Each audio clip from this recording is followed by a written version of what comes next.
De estar aqui com os irmãos nesta manhã, convidado pelo seu pastor, obrigado pastor, para refletirmos um pouco sobre a palavra de Deus. Obrigado à liderança da igreja pelo programa tão completamente espiritual. Desde os avisos iniciais, o grupo de jovens que brilhantemente participou aqui, não nos conduzindo apenas em cânticos bem preparados, mas de um profundo louvor espiritual e de adoração a Deus. Por todas as partes deste culto, como é bom a gente estar numa igreja de Jesus Cristo. Parabéns aos irmãos pelo programa que vem desenvolvendo, da linda construção desse lindo templo, e vendo aí o forro agora sendo completado, mais uma etapa. Parabéns pelas atividades sociais que a igreja desenvolve com esse grupo de crianças aqui assistidos. Ontem à tarde falei no Recanto dos Avós, uma extensão do trabalho social da nossa convenção, onde algumas pessoas de idade ali são recolhidas e tratadas com muito carinho, com muita dedicação, com amor.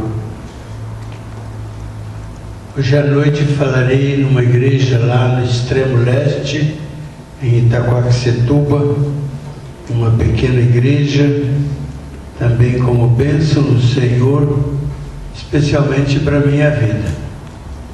Desde que deixei o pastorado, em agosto próximo vai completar 6 anos que eu deixei o pastorado.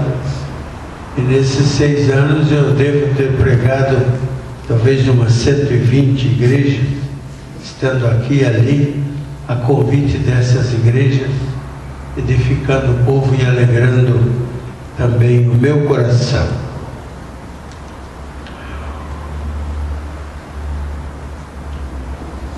Por volta de 1950, como vimos daqui a pouco,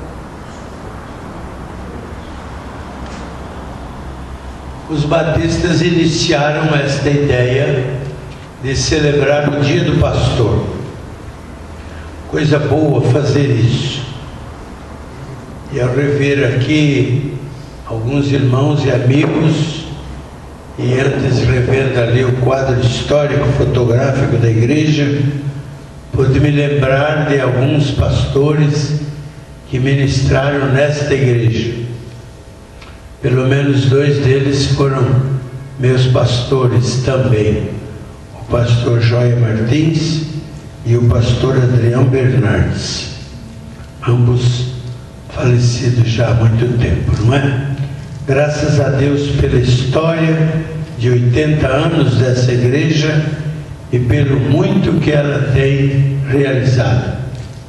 Estava olhando ali aquelas fotos e vi uma foto.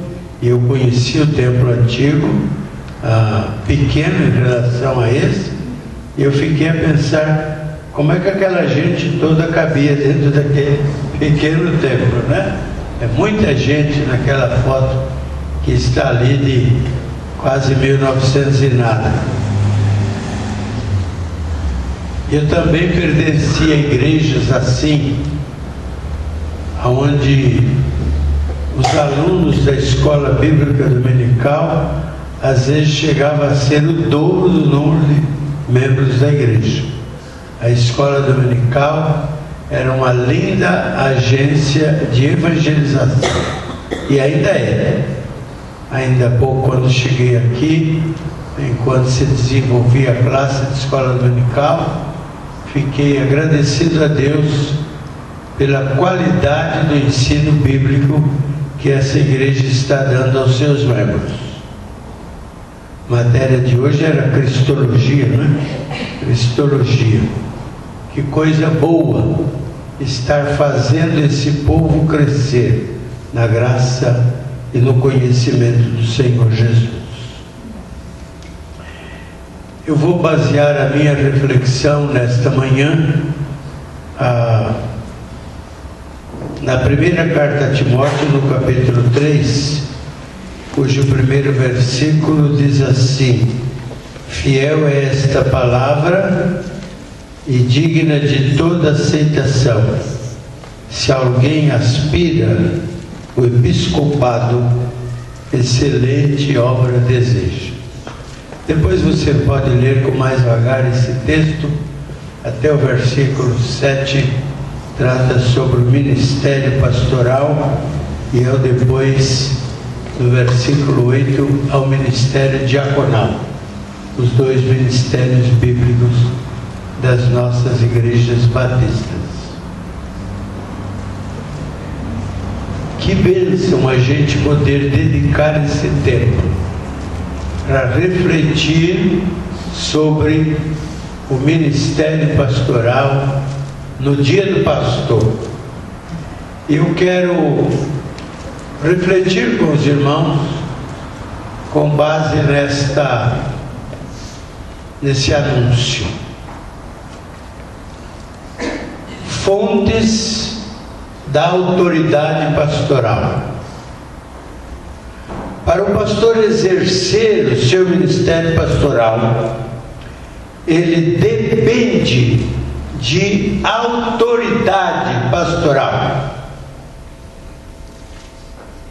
E onde a igreja vai buscar, e onde o pastor especialmente vai buscar elementos de que água ele vai beber, em que fontes ele vai beber, para poder ter autoridade pastoral.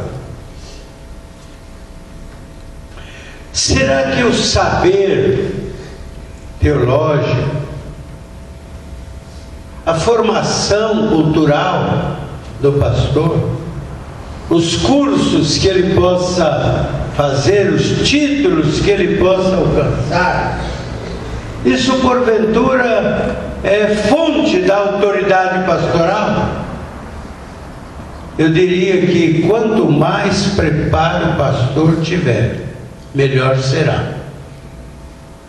Mas não é o preparo cultural a maior ou a melhor, a principal fonte da autoridade pastoral.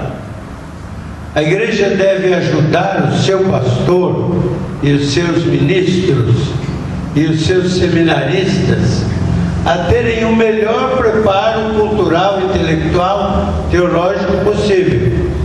Isso sem dúvida traz alguma contribuição para a autoridade pastoral, mas eu diria que não é o essencial, o principal. De onde vem a autoridade pastoral? Será que da experiência ministerial? Os cabelos, os que ainda existem, grisalhos, resultado do trabalho pastoral, provocando, criando experiência pastoral. Será que vem daí a autoridade pastoral? É claro que a experiência ministerial, de alguma maneira, ajuda e contribui no acúmulo dessas experiências para que o pastor exerça o seu pastorado com autoridade pastoral.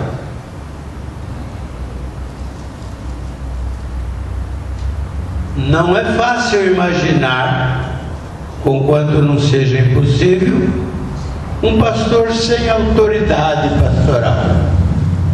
Ele perde a condição de ministrar, de liderar, de pastorear, se ele não tiver autoridade. Então é bom nós pensarmos em algumas coisas que eu chamaria de fontes da autoridade pastoral. Eu não estou usando aqui o artigo as fontes, para não parecer a presunção de que eu queira apresentar todas as fontes.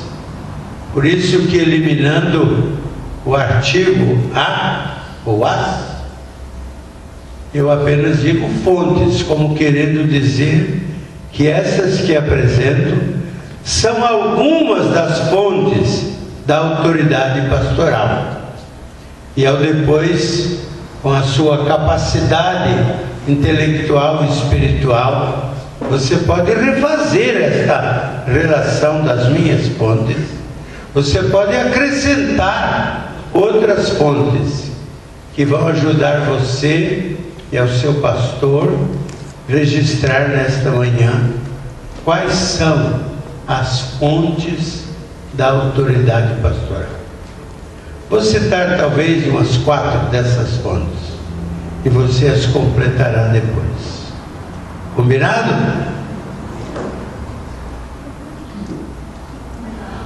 A primeira fonte da autoridade pastoral, diria eu, é a mais absoluta convicção nutrida no coração, na mente do pastor, que ele é um vocacionado por Deus para o ministério.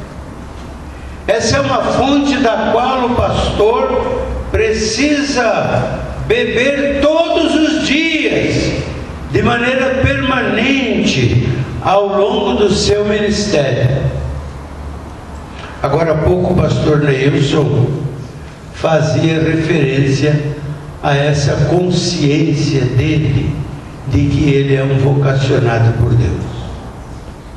E ele lembrou os seus 17 anos, talvez menos, quando ele tinha alguns ideais na vida. Queria ser cirurgião gástrico, talvez, neurocirurgião. Olha que coisa difícil isso. Neurocirurgião.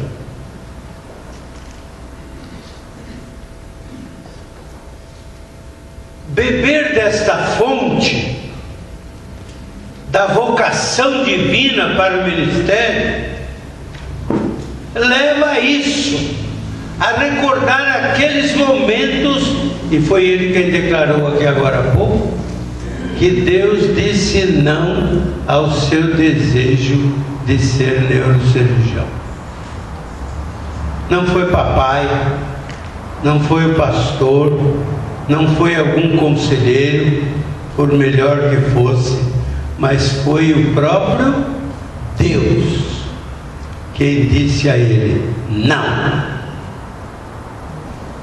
Por outra palavra, eu quero você no ministério pastoral.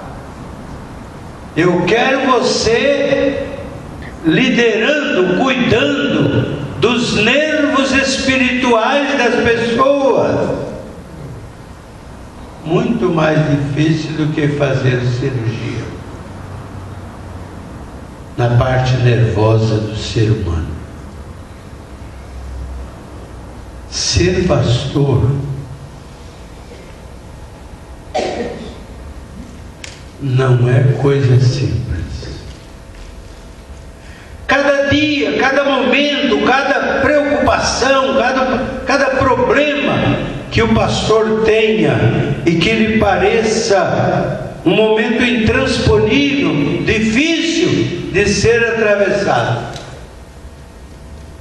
ele dirá assim: foi Deus que me pôs aqui, Ele vai cuidar disso, Ele vai resolver isso. Quando o profeta era orientado por Deus para levar uma mensagem ao povo, o profeta chegou a dizer a Deus assim, um dos profetas: não adianta eu ir lá, o povo não vai me receber, o povo vai me recusar. E Deus disse àquele profeta: vai lá e diz: assim diz o Senhor. A mensagem não é sua, disse Deus, a mensagem é minha. E se você for fiel à mensagem, você vai lá, vai levar a minha mensagem, assim diz o Senhor. E se o povo recusar, não é a você que o povo está recusando, o povo está recusando a mim. É essa consciência que o pastor precisa ter, é dessa fonte que o pastor precisa beber para poder ser fiel à mensagem que Deus lhe tem entregue. Eu ouvi uma coisa de um pastor um dia numa preleção que eu fiquei refletindo muito sobre aquilo. Ele disse assim: a igreja pode errar contra o pastor, mas o pastor não pode errar contra a igreja. É para refletir, é para pensar. Isso é consciência de que você está como pastor bebendo da fonte primeira que você precisa beber. É se recordar daquele momento, no caso do pastor Neil, lá em Aracaju, quando Deus conversou com ele.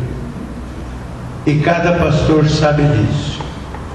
Quantos momentos na vida do pastor ele precisa se recordar daquele dia que Deus disse não a alguma coisa na vida dele e disse sim. Eu me recordo do dia que Deus me tirou de trás das ocupações empresariais que eu tinha e me colocou na responsabilidade de pastorear.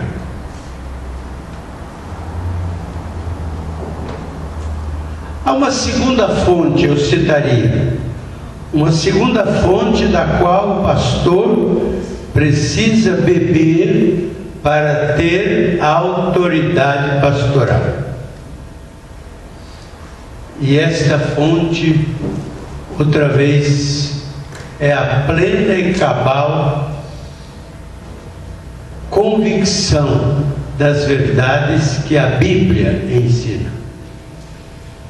É o relacionar-se para conhecer a Deus na intimidade do seu Ser Supremo e poder então trazer à luz desta convicção bíblica as verdades bíblicas para o povo.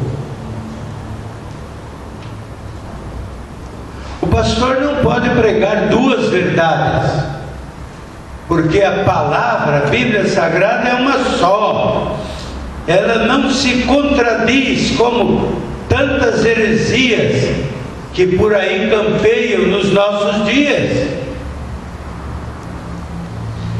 É muito difícil quando você ouve, e eu já ouvi alguns pastores dizendo que mudaram a sua maneira de crer.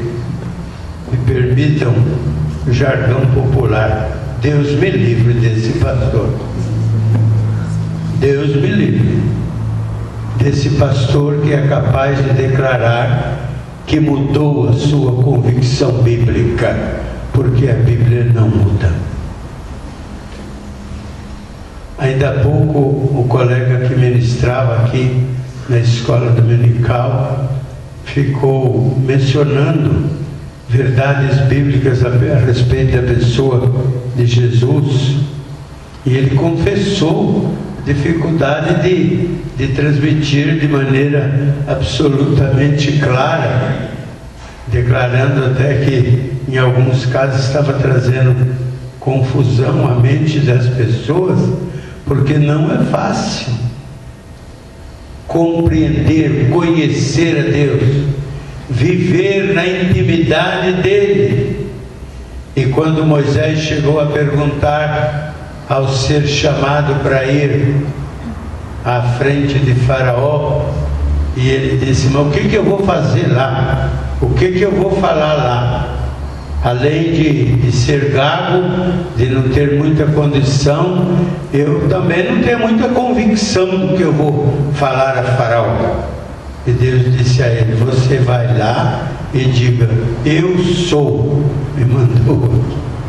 Deus é assim, Ele é, e essa convicção há de ser uma fonte da qual o pastor há de beber permanentemente. E é bebendo dessa fonte de convicção, não trazendo duas verdades ou verdade meia, porque elas não existem assim, é fazendo assim, trazendo a verdade única da palavra, que ele vai exercer o seu ministério com autoridade pastoral. A igreja vai seguir a sua voz, vai seguir o seu ensino, não vai duvidar, não vai titubear, vai ter certezas, convicções. Ao pastor que bebe dessa fonte de convicção da palavra, sempre que ele se levantar para falar, ele não vai falar a respeito de si, ele vai falar a respeito da verdade da palavra, do eu sou. Conta-se que Charles Spurgeon, que era um grande pregador inglês, nasceu no ano de 1834, no século XIX, lá na Inglaterra, e aos 19 anos ele já era pastor do maior templo, da maior igreja de Londres. Se diz na biografia de Spurgeon alguma coisa até difícil da gente compreender. Se diz que Spurgeon lia 6 livros por semana. Não sei que tamanho eram os livros, nem como ele fazia para ler. Dizem que Spurgeon pregava naquela maior igreja de Londres e escrevia, e mesmo com os poucos recursos daquele tempo, mais de 10.000 pessoas diariamente lia ou ouvia Spurgeon. E ele tinha na igreja dele um ovelha, um membro que era meio fanático por ele. E aquele membro um dia lá no serviço chamou um amigo e disse assim: você precisa vir na minha igreja ouvir Spurgeon. Spurgeon é magnífico, você nunca viu coisa igual. E foi tão insistente aquele convite que o amigo resolveu vir um dia. E chegando, sentou-se, puxou o corpo para frente do banco e pôs os olhos em Spurgeon e nem piscava para ouvir Spurgeon. Spurgeon se levantou e começou a pregar a mensagem bíblica. Daqui a pouco aquela pessoa se emocionou e começou a chacoalhar o corpo, chorando. E aquele amigo segurou no braço dele e disse: você está emocionado? Eu não falei para você que Spurgeon é magnífico? Eu não falei? E ele disse: não, Spurgeon, é o Cristo de quem Spurgeon está falando. Ele é que é magnífico. Foi ele que me envolveu o ser, a mente, o coração. A pessoa de Jesus. Assim é o pastor, quando ele exercita o seu ministério, o seu pastorado. As pessoas deixam de ver a pessoa dele e passam a ver a pessoa de Jesus Cristo. Jesus Cristo é o mesmo ontem, hoje e eternamente. Assim como a palavra, ela não mudou e não muda jamais. Há uma outra fonte, penso, da qual o pastor deve beber para manter a sua autoridade pastoral. O pastor precisa ter e beber dessa fonte. Precisa ter uma vigorosa saúde nas suas relações familiares. Isso é básico, isso é fundamental. O pastor que não tiver, anotem, uma vigorosa saúde nas suas relações familiares, ele vai ter dificuldade de ter autoridade pastoral. Por contrário, aquele pastor que tiver uma vigorosa saúde nas suas relações familiares, a autoridade dele brota diante do rebanho de uma maneira muito natural, de uma maneira muito objetiva, de maneira a não deixar dúvidas em ninguém sobre a sua autoridade pastoral.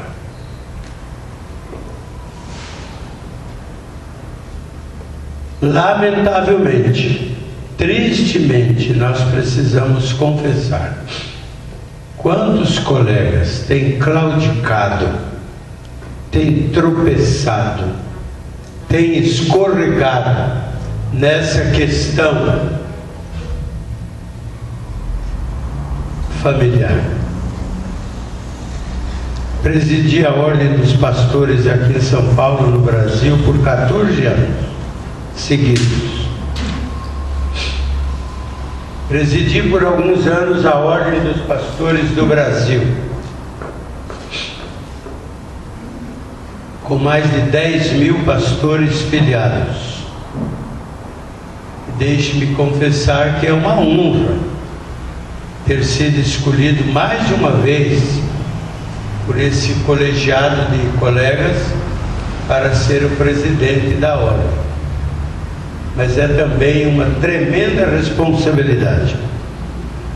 E você talvez não possa imaginar quanta coisa vem à correspondência do presidente de igrejas, de associações, de agremiações, de convenções, trazendo dificuldades que alguns pastores passam a viver na sua relação familiar.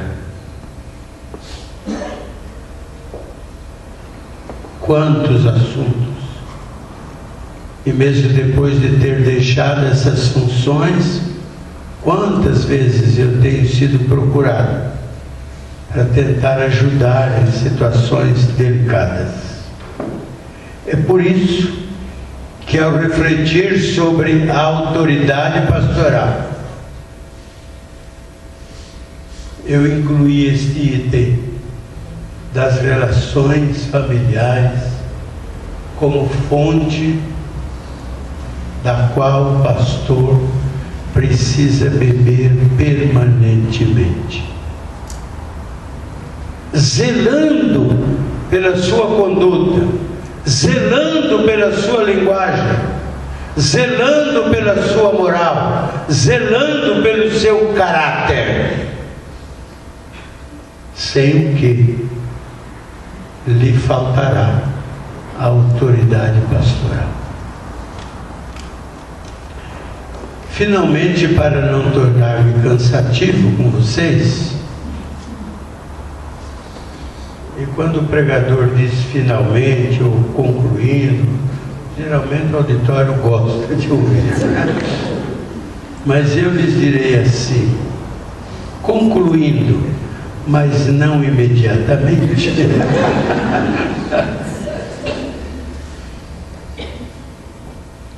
Vou dizer que uma outra fonte da qual o pastor precisa beber permanentemente,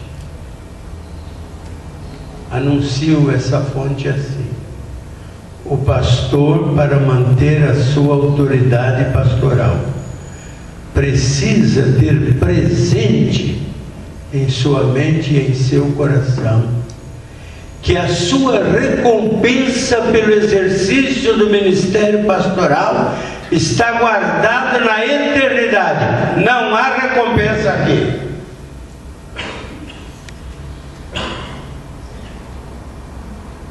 Salário não é recompensa.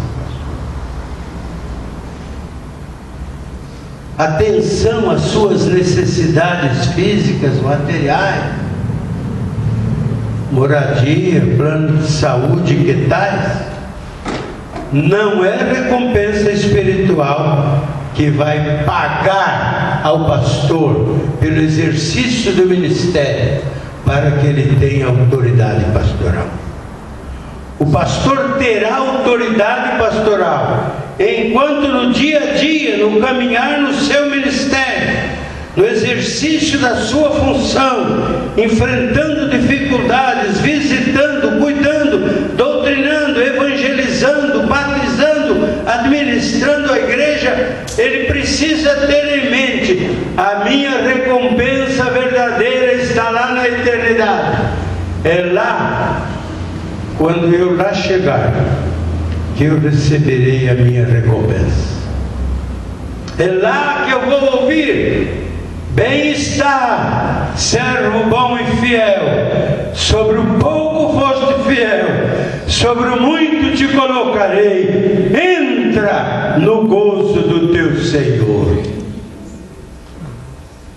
Imagine o pastor que for capaz de pensar isso todos os dias, todos os instantes, e beber desta fonte.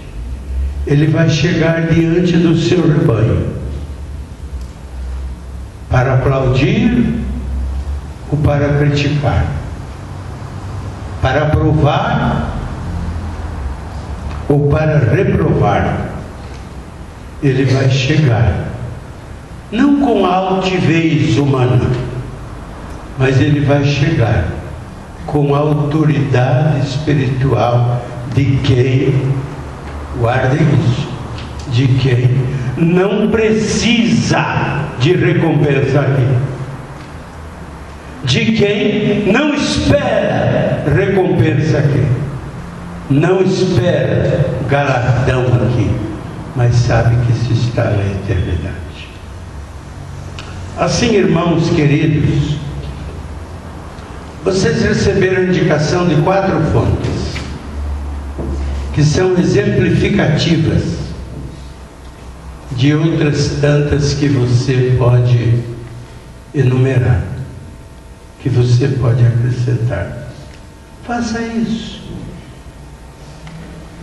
Faça isso, para você poder amar ainda mais o seu pastor, para você, como igreja, poder cuidar ainda mais e melhor do seu pastor, dando a ele todas as condições que a igreja pode dar e que ele precisa para o exercício do seu ministério. Ajude o pastor a manter essas fontes de onde ele bebe todos os dias absolutamente limpa, com água límpida, para que ele possa beber desta água todos os dias e assim manter a sua autoridade pastoral. Que Deus abençoe vocês, que Deus abençoe o pastor Neilson, querido amigo. Tem um lugar especial no meu coração, pela maneira como ele exerce o seu pastorado. E eu sei que ele tem autoridade pastoral, não aqui nessa igreja só, mas em qualquer lugar onde Deus o colocar, pela maneira como ele ama e obedece a palavra de Deus, pela maneira como ele busca não apresentar-se a si mesmo, mas apresentar a pessoa bendita de Jesus, que lhe deu a salvação, como a nós outros, e que lhe deu a bênção, a grande bênção de ser pastor.